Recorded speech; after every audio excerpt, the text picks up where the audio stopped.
कि कोई साधारण नहीं हो सकता।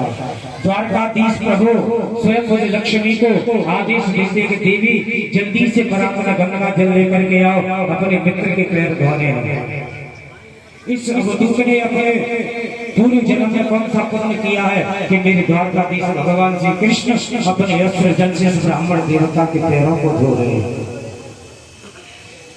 भगवान ने अस्त्र जल से भगवान सुदामा जी के चरणों को धोया, सुदामा जी को बढ़िया स्नान कराया, भोजन खिला करके दूध के फेन के समान सैया पर सुदामा जी को लिटा दिया।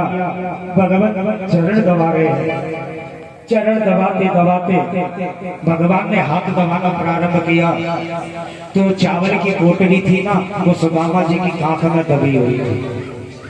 सुदामा जी भगवान के सौंदर्य, भगवान की संपत्ति को देखकर मन में विचार करते हैं कि अगर मैं चावल इनको दे दूंगा तो अपने मन में सोचेंगे कि कितना गरीब ब्राह्मण मेरे लिए चावल लेकर के आया।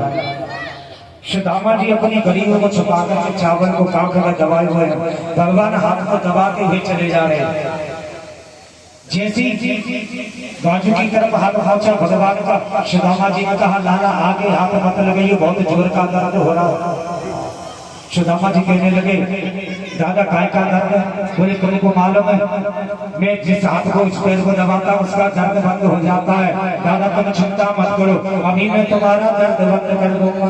जैसे ही भगवान ने और आगे हाथ बढ़ाया, सुदामा जी बोले दादा कन्हैया आगे हाथ मत बढ़ा दियो भैया।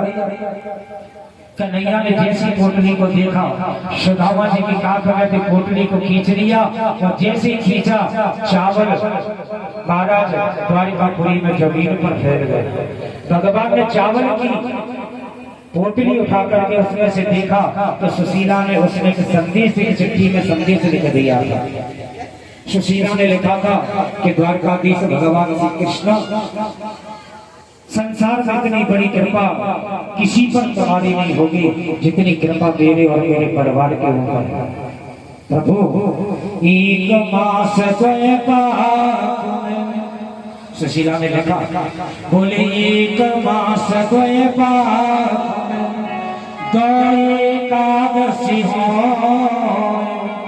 और मेरे घर गोपाल जो नित्य एकादशी हो।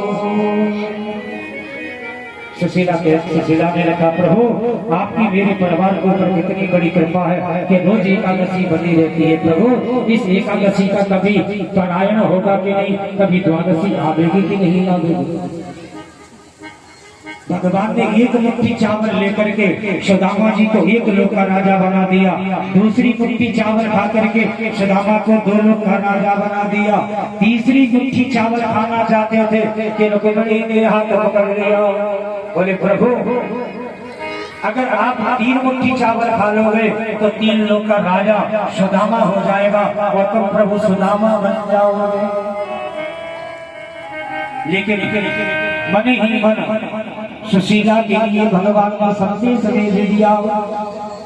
बोले होनी हदीसो है गई, बोले होनी हदीसो है गई, वो अब ऐसी हो भाभी तेरे भवन में नित्य जागसी हो। भगवान ने मन ही मन सुशीला जी के संदेश भेज दिया कि देवी आज से मैं तुम्हें वरदान देता हूँ, तुम चाहोगी तब एकादशी आएगी, नहीं तो नित्य द्वादशी ही बनी रहेगी। भगवान सुदामा जी के चरण दबा रहे हैं, चरण